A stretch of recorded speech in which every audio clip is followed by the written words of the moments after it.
High everyone, আসসালামু আলাইকুম। Welcome back to my channel লিমাস রেসিপি। আজ আমি আপনাদেরকে দেখাবো ঝরঝরে ফ্রাইড রাইস কিভাবে তৈরি করতে হয়, সেই রেসিপিটি আপনাদের সাথে শেয়ার করব। আমার ভিডিওটি ভালো লাগলে লাইক, কমেন্ট, শেয়ার করতে ভুলবেন না কিন্তু। তো চলুন দেখে দিই কিভাবে তৈরি করেছি আমি ফ্রাইড রাইস। রাইস কুকারে রাইস ডিশটা নিয়ে এখানে আমি আগে থেকে 500 গ্রাম পরিমাণে সিদ্ধ চাউল ভিজিয়ে ধুয়ে নিয়েছি। এবার এর ভিতরে আমি পর্যাপ্ত পরিমাণে পানি দিয়ে দিব, যাতে রাইসটা সিদ্ধ হওয়ার পরেও কিছুটা এর ভিতরে পানি থাকে। তো এবার পানিটা দেওয়া হয়ে গেছে। এবার রাইস কুকারের ভিতরে আমি এই রাইস ডিশটাকে বসিয়ে দিলাম, দিয়ে ঢাকনা দিয়ে ঢেকে আমি সুইচটাকে অন করে দিলাম। কিছুক্ষণ পরে ঢাকনাটা তুলে পানিটা গরম হয়ে গেছে, দিয়ে দিব এর ভিতরে স্বাদ মতো কিছুটা লবণ। তো লবণটা দেওয়া হয়ে গেছে। এবার এইটাকে কিছুক্ষণ নেড়ে চেড়ে আমি আবারও ঢাকনা দিয়ে ঢেকে রাখবো। তো ঢাকনা দিয়ে আমার ঢেকে দেওয়া হয়ে গেছে। এবার দেখুন আবারও ঢাকনাটা তুলে নিচ্ছি।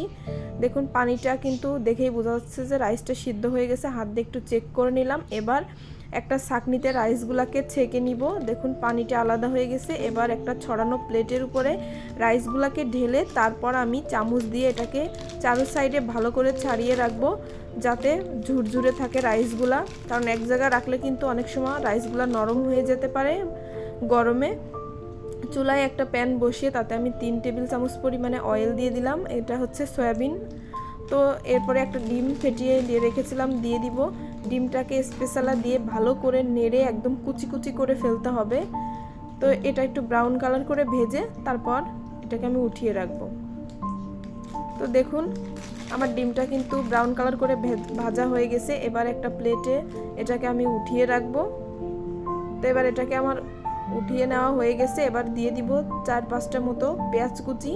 পেঁয়াজ কুচিটা দেওয়ার পরে এটাকে আমি নেড়ে চেড়ে একটু মিশিয়ে দিব। আজকের রান্নায় আমি কোনো প্রকারের সেদ্ধ সবজি ব্যবহার করছি না, ডাইরেক্ট কাঁচা সবজি ব্যবহার করছি, এজন্য একটু বেশি টাইম লাগবে। 1 বাটি পরিমাণে গাজর কুচি দিয়ে দিব।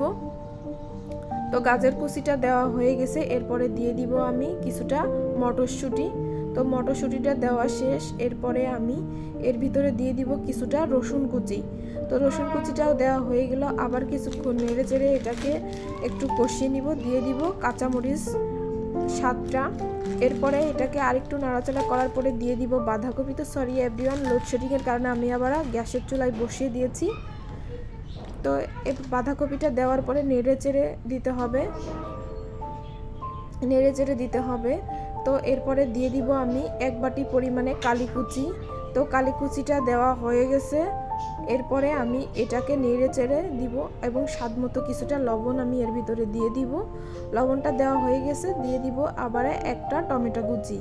তো টমেটো কুচি সবগুলা সবজি আমার একে একে দেওয়া হয়ে গেছে। এবার দিয়ে দিব একটা ম্যাগি স্বাদের ম্যাজিক মশলা। তো মশলাটাও আমার দেওয়া হয়ে গেছে। এবার এটাকে নেড়ে চেড়ে কিছুক্ষণ এটাকে নেড়ে চেড়ে ভালো করে ভেজে নেব। তো ভাজা হয়ে গেছে। দিয়ে দিব একটু ভাজা জিরার গুঁড়া।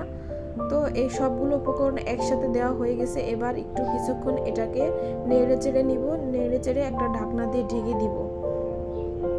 তো ঢাকনা দিয়ে ঢেকে দিলাম।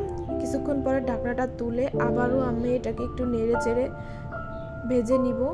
তো দেখুন আমার কিন্তু সবজিগুলোকে মোটামুটি ভাজা হয়ে গেছে। এরপরে আগে থেকে যে রাইসগুলো আমি ছাড়াই রেখেছিলাম সেই রাইসগুলো এর ভিতরে দিয়ে দিব। রাইসগুলো দেওয়ার সাথে সাথে এটাকে ভালো করে নাড়াচাড়া করে মিশিয়ে দিতে হবে। তাহলে রাইসটা যে পরিমাণে সিদ্ধ হতে বাকি আছে সিদ্ধও হয়ে যাবে, আর সবজিগুলোও একসাথে ভালো করে মিক্সড হয়ে যাবে। তো দেখুন এইভাবে ফ্রাইড রাইস তৈরি করলে আপনার ফ্রাইড রাইস নরম হবে না, একদম ঝুরঝুরে পারফেক্ট ফ্রাইড রাইস তৈরি করতে পারবেন। তো নেক্সট আমি আপনাদের সাথে আরেকটা ভিডিও শেয়ার করব। তো দিয়ে দিলাম 2 টেবিল চামচ পরিমাণে সয়া সস। তো আমি সয়া সসটা 2 টেবিল চামচ পরিমাণে দিয়েছি বলে আমার ভাতটা একটু ব্রাউন কালার হয়ে গেছে। আপনারা চাইলে এখানে 1 চা চামচ পরিমাণে দিতে পারেন।